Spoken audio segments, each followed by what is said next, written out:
सो hello दोस्तों, welcome to again my YouTube channel smart classes सूरज।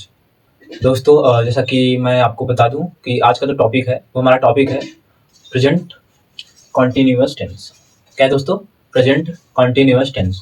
अगर इसका हिंदी आप लोग को जानना है, लिखना है, तो आप लोग हिंदी में इसका लिख लीजिए। ठीक है, वर्तमान निरंतर काल। ठीक, मैं लिख दे रहा हूँ, वर्तमान निरंतर काल। वर्तमान निरंतर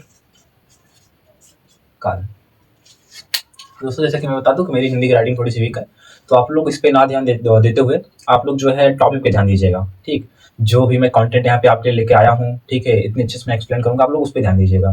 ठीक, तो आइए थोड़ा सा हम इसका देख लेते हैं, ठीक, कि होता क्या है।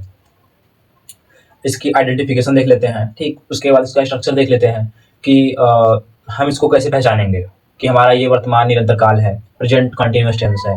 ठीक, उसके बाद जो है कैसे हम यूज करेंगे, कैसे इसका प्रयोग करेंगे अपने निजी लाइफ में, उसके बाद डेली एक्टिविटीज़ में, किसी से बात करने में, या फिर एनीथिंग एवरीथिंग। ठीक, तो आइए थोड़ा सा हम इसको देखते हैं और थोड़ा सा समझते हैं।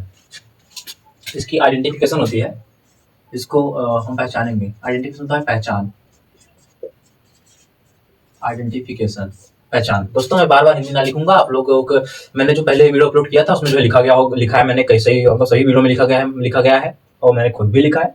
तो आइडेंटिफिकेशन मतलब अब आप लोग समझ गए होंगे धीरे धीरे पढ़ते पढ़ते मेरे साथ। तो इसका आइडेंटिफिकेशन है रहा है, रहा है, रही है, रहे हैं। ठीक, ये होते हैं इसके कुछ आइडेंटिफिकेशन है। इसके माध्यम से जहां पर भी रहा है, रही है, रहे हैं आएगा, तो वहां पे हम दोस्तों तुरंत पहचान जाएंगे कि ये जो हमारा है, ये हमारा क्या है, प्रेजेंट कंटिन्यूअस टेंस है। ठीक, तो थोड़ा सा हम इसके टॉपिक पे थोड़ा सा ध्यान देते हैं। ठीक है,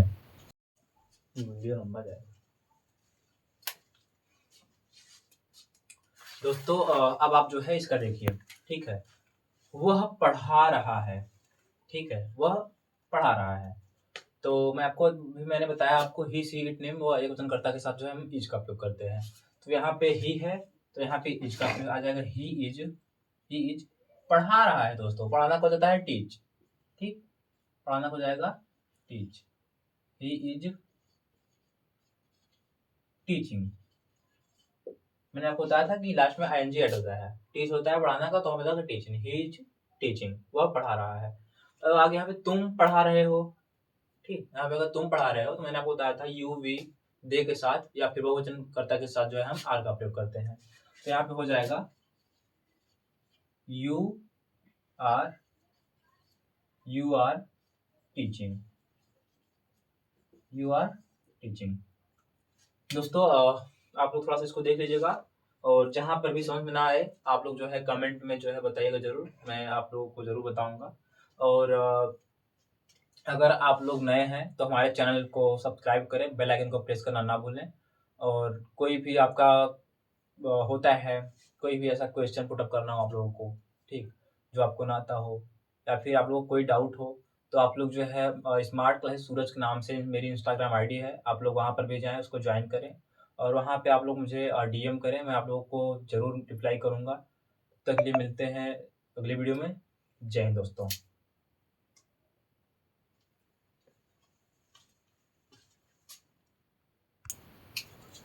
तो दोस्तों, मैंने आइडेंटिफिकेशन लिखवाया और थोड़ा सा इसका इंग्लिश में कुछ लिखा गया है, तो हम इसको समझ लेते हैं। ठीक, यहाँ पे देखिए दोस्तों, लिखा गया है रहा है, रही है, रहे हैं। ठीक है, यहाँ पर आप लिख सकते हैं रहा हूँ, रहा हूँ। ठीक दोस्तों, तो थोड़ा सा इंग्लिश में देते हैं। All these words are used to end. All these words are used to end in the last of main verb. In the last of main verb, that is called present continuous tense. ठीक, that is called present continuous tense. ठीक, कह रहा है इसमें दोस्तों all these words are used to end in the last of main verb. ठीक, ये जितने भी सारे यहाँ पे है वर्ड्स हैं, अगर ये लास्ट में आते हैं, कहाँ पे आते हैं? एंड में। अगर ये लास्ट में आते हैं तो वहां पे क्या कहा जाएगा? दैट इज कॉल्ड, वो कहा जाता है प्रेजेंट कंटिन्यूअस टेंस। वो क्या कहा जाता है? Present continuous tense. अब दोस्तों हम थोड़ा इसका स्ट्रक्चर पे ध्यान देते हैं कि इसके स्ट्रक्चर पे हम कैसे इसका स्ट्रक्चर देखते हैं दोस्तों। ठीक है, इसके हम स्ट्रक्चर पे देखते हैं। स्ट्रक्चर मतलब होता है दोस्तों संरचना, मैंने अगली वीडियो में बताया भी था। और मैं आपको दोस्तों ये भी बता दूं कि स्ट्रक्चर जो है हमारा, ये हमारे लिए एक वेपन का रूप लेता है, ठीक है, या फिर वेपन का काम करता है, ठीक। या फिर ये भी आप मान लीजिए कि ये हमारा जो है एक रास्ते की तरफ होता है, ठीक। जैसे कि रास्ता बना दिया गया कि भैया यहाँ से यहाँ तक ऐसे ऐसे जाना है, हम लोग जो है उसी रास्ते को फॉलो करते करते चले जाते हैं, ठीक। तो उसी टाइप का हमारा स्ट्रक्चर होता है, ठीक। स्ट्रक्चर हम लिखते हैं तो स्टेप बाय स्टेप हम उसी के हिसाब से जो है अपना टेंस वगैरह जो है अपना हम बनाते हैं, ठीक। तो हम इसका स्ट्रक्चर देखते हैं प्रेजेंट कंटिन्यूअस टेंस का, ठीक है। तो इसका स्ट्रक्चर पहले देख लेते हैं। Subject plus is oblique M oblique R plus verb का first form plus ING plus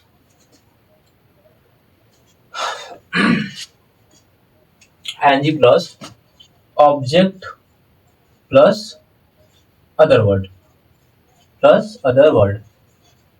ठीक। दोस्तों थोड़ा सा यहाँ पे ध्यान दे लीजिए, थोड़ा सा देख लीजिए आप लोग यहाँ पे। इसका स्ट्रक्चर होता है, ये हमारा पॉजिटिव वाला है, हमारा ये कौन सा है, पॉजिटिव वाला। इसका पॉजिटिव वाला क्या हो गया, subject is M R, verb का first form NG, object other word. दोस्तों अभी तक क्या था कि मैंने जितने भी आपको पढ़ाए थे, ठीक, उसमें जो है लास्ट में आईएनजी नहीं यूज होता था, लेकिन इसमें क्या है, यहाँ पे जो है आईएनजी मतलब कि ये आईएनजी, ठीक, यहाँ पे यूज होगा, ठीक। और अब थोड़ा सा हम इस पे देखते हैं। अगर हम इसको चाहे हम इसको जो है ऐसे लिखें, वर्ब का फर्स्ट फॉर्म लगा करके आईएनजी यूज करें, या फिर इसको हम लिख लें वर्ब का फिफ्थ फॉर्म, ठीक। इसको हम कुछ इस प्रकार से भी लिख सकते हैं, ठीक है। तो हम इसका निगेटिव वाला देखते हैं, ठीक है। Subject plus is M are plus not plus verb का फिफ्थ फॉर्म, मैंने दोस्तों यहाँ बताया था, चाहे वर्ब का फर्स्ट फॉर्म लगा के आईएनजी यूज ऐड करें, या फिर जो है वर्ब का फिफ्थ फॉर्म लिख करके plus object plus other word, ठीक। ये दोस्तों कुछ ये हमारे कुछ स्ट्रक्चर थे, मैंने आपको स्ट्रक्चर बता दिए। अब दोस्तों आइए हम थोड़ा सा देखते हैं, अगर हमको कोई भी जो है एग्जाम्पल वगैरह करना हुआ, उसके लिए भी कुछ चीजें जो है यहाँ पे बताई गई हैं, मैं आपको बता देता हूँ, ठीक है। दोस्तों थोड़ा आप लोग उसको नोट कर लीजिए अच्छी तरीके से, तब तक मैं थोड़ा सामने हट जाता हूँ और आप लोग थोड़ा देख लीजिए। अगर आप लोगों को लगता हो कि ये इंपॉर्टेंट है, अगर आप लोग नोट कर लेंगे तो यह आपके लिए बहुत ही अच्छा रहेगा। आप लोग नोट कर लीजिए, मैं सामने जाता हूँ। तो उम्मीद करता हूँ दोस्तों आप लोग जो है इसको नोट कर चुके होंगे। आइए हम थोड़ा सा एग्जाम्पल पे चलते हैं, ठीक है। अपने टाइम को ना बर्बाद करते हुए हम लोग एग्जाम्पल पे चलते हैं, ठीक है।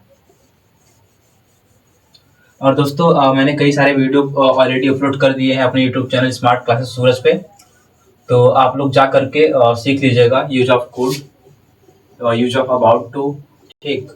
तमाम वीडियो मैंने अपलोड भी किए हैं, और प्रेजेंट इंडेफिनिट टेंस का भी मैंने अपलोड कर रखा है ऑलरेडी अपने यूट्यूब चैनल पे। तो आप लोग जा करके वहाँ से पढ़ें और अच्छी तरीके से आप लोग सीखें, ठीक है।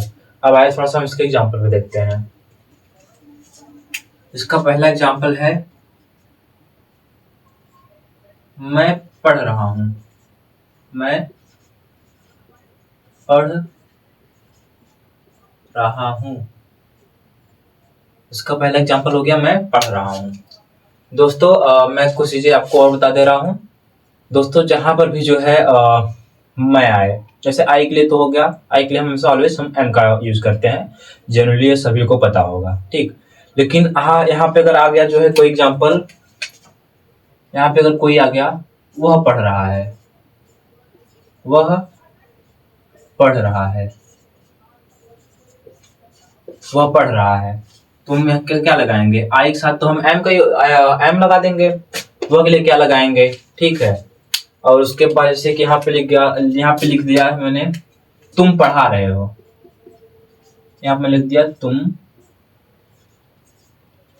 पढ़ा रहे हो, तुम पढ़ा रहे हो, ठीक।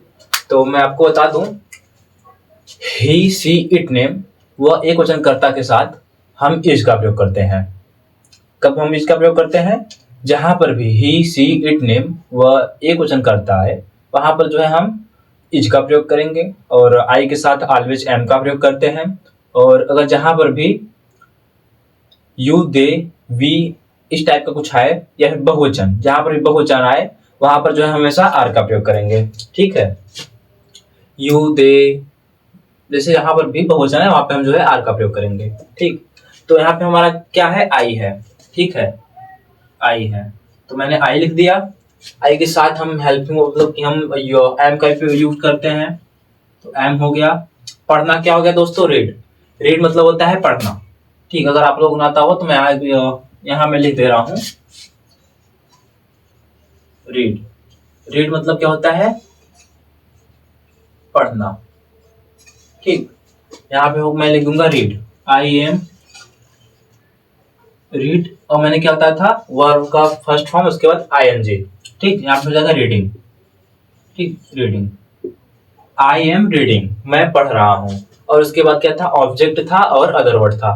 ठीक, तो यहाँ पे और कुछ इसके आगे तो है नहीं, ऑब्जेक्ट वगैरह तो है नहीं, तो इसलिए जो है हम ऑब्जेक्ट वगैरह नहीं देखेंगे। ठीक है, तो आइए इसका हम निगेटिव बनाते हैं। इसका पॉजिटिव हो गया आई एम रीडिंग, अब इसका निगेटिव हो जाएगा आई am not reading, I am not reading, मैं पढ़ रहा हूं, मैं नहीं पढ़ रहा हूं। जैसे मुझे बोलना हुआ आई एम नॉट रीडिंग, जैसे कि कॉल आया, किसी ने बोला कि हाँ भाई क्या कर रहा है, जैसे कि कॉल किया what are you doing man, then I reply कि अगर मैं पढ़ रहा हूँ तो मैं बोलूंगा आई एम रीडिंग, और सामने वाला बोल दिया कि, अगर सामने वाले से क्वेश्चन पूछ लिया आर यू रीडिंग, क्या तुम पढ़ रहे हो, then I reply I am not reading, मैं नहीं पढ़ रहा हूँ। ठीक, तो यहाँ पे हो जाएगा आई एम नॉट रीडिंग। ठीक, अब ऐसे बताया कि किसी से पूछना हुआ, जैसे कि यहाँ पे आ गया क्या मैं पढ़ रहा हूँ, अगर कहना हुआ क्या मैं पढ़ रहा हूँ, इसका हो जाएगा एम पहले आ जाएगा, am I reading, am I reading, और यहाँ पे जो है क्वेश्चन मार्क आ जाएगा, क्योंकि यहाँ पे क्या मैं पढ़ रहा हूँ। ठीक, क्या आ गया, ये क्वेश्चन हो गया, क्वेश्चन वाले वर्ड हो गए, तो क्या आ गया, मतलब पूछ रहा है, तो वहां पे जो है हम क्वेश्चन मार्क लास्ट में जो है ये क्वेश्चन मार्क लगाएंगे। उसके बाद इसका निगेटिव देखते हैं हम, am I not reading, am I not reading, question mark. अब इसे की बोलना हुआ कि मैं क्यों पढ़ रहा हूँ, मैं क्यों पढ़ रहा हूँ, तब यहाँ पे हो जाएगा वाई एम आई रीडिंग, क्या हो जाएगा यहाँ पे, why am I reading, why am I reading, मैं क्यों नहीं पढ़ रहा हूं। देन इसका हो जाएगा why am I not reading. ठीक दोस्तों, उम्मीद करता हूँ ये जितनी भी मैंने बनाए हैं बहुत ही सिंपल से हैं और ये आपको समझ में आ गए होंगे। एक बार मैं दोबारा से बता दे रहा हूँ, मैं पढ़ रहा हूँ, इसका हो गया आई एम रीडिंग, मैं पढ़ रहा हूँ। देन मैंने यहाँ पे लिखा है आई एम रीडिंग, मैं पढ़ रहा हूँ। मैं नहीं पढ़ रहा हूँ, आई एम नॉट रीडिंग, मैं नहीं पढ़ रहा हूँ। क्या मैं पढ़ रहा हूँ, यहाँ पे एम पहले आ जाएगा, हो जाएगा एम आई रीडिंग, क्या मैं नहीं पढ़ रहा हूँ, तो एम पहले आ गया, नॉट यहाँ आ गया, एम आई नॉट रीडिंग, मैं नहीं पढ़ रहा हूँ। और इसे बोला why am reading, why am I reading, why am I reading, मैं क्यों पढ़ रहा हूँ, मैं क्यों पढ़ रहा हूँ। Why am not read, why am I not reading, मैं क्यों नहीं पढ़ रहा हूँ। ठीक, बहुत ही सिंपल है दोस्तों। और मैं अब इसका बता दे रहा हूँ, जैसे कि वहां पे मैंने कभी कहा था कि ही सी इट नेम जहाँ पे आएगा तो वहां पे जो है हम हमेशा जो है इस का प्रयोग करेंगे। दोस्तों अब आप जो है इसका देखिए, ठीक है, वह पढ़ा रहा है, ठीक है, वह पढ़ा रहा है। तो मैं आपको मैंने बताया आपको ही सी इट नेम वो एक वचनकर्ता के साथ जो है हम इज का प्रयोग करते हैं। तो यहाँ पे ही है, तो यहाँ पे इज का प्रयोग आ जाएगा, ही इज पढ़ा रहा है। दोस्तों पढ़ाना को जाता है टीच, ठीक, पढ़ाना को जाएगा टीच, ही इज टीचिंग। मैंने आपको बताया था कि लास्ट में आईएनजी ऐड होता है, टीच होता है पढ़ाना का, तो हमें टीचिंग, ही इज टीचिंग, वह पढ़ा रहा है। अब आगे यहाँ पे तुम पढ़ा रहे हो, ठीक, यहाँ पे अगर तुम पढ़ा रहे हो तो मैंने आपको बताया था यू वी दे के साथ या फिर बहुवचनकर्ता के साथ जो है हम आर का प्रयोग करते हैं। तो यहाँ पे हो जाएगा you are teaching, you are teaching. दोस्तों आप लोग थोड़ा सा इसको देख लीजिएगा और जहाँ पर भी समझ में ना आए आप लोग जो है कमेंट में जो है बताइएगा ज़रूर, मैं आप लोगों को ज़रूर बताऊँगा। और अगर आप लोग नए हैं तो हमारे चैनल को सब्सक्राइब करें, बेल आइकन को प्रेस करना ना भूलें। और कोई भी आपका होता है, कोई भी ऐसा क्वेश्चन पुट करना हो आप लोगों को, ठीक, जो आपको ना आता हो या फिर आप लोगों को कोई डाउट हो, तो आप लोग जो है स्मार्ट क्लासेस सूरज के नाम से मेरी इंस्टाग्राम आईडी है, आप लोग वहाँ पर भी जाएँ, उसको ज्वाइन करें और वहाँ पे आप लोग मुझे डीएम करें, मैं आप लोगों को ज़रूर रिप्लाई करूँगा। तब तक के लिए मिलते हैं अगली वीडियो में। जय हिंद दोस्तों।